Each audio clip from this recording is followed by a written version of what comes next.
Past President, si Mr. David Kitangen. May we ask Mrs. Mabagal for the oath taking.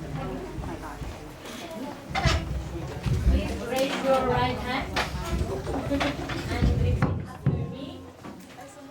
I, having been elected as of the Timbuyong Tidaya, do solemnly swear to abide by and uphold the Constitution and bylaws of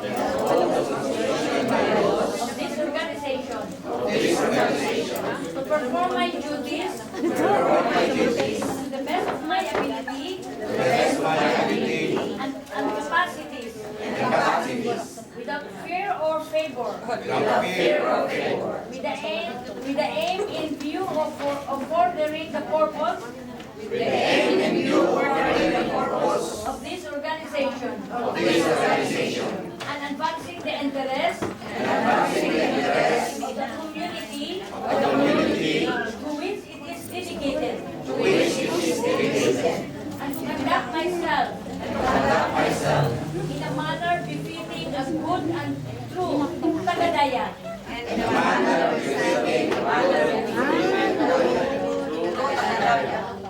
so as to bring honor and prestige to the organization,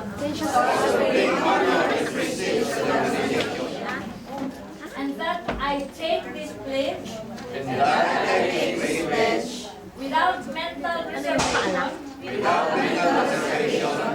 or purpose of evasion. To help me God. Congratulations.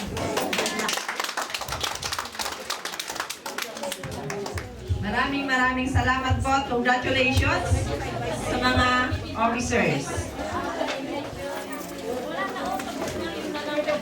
Kids, asan na kayo? Eto na yung pagkakataon para ipakita naman yung mga anak ng Timbuyong Tidaya. Ladies and gentlemen, the Timbuyong Tidaya Kids!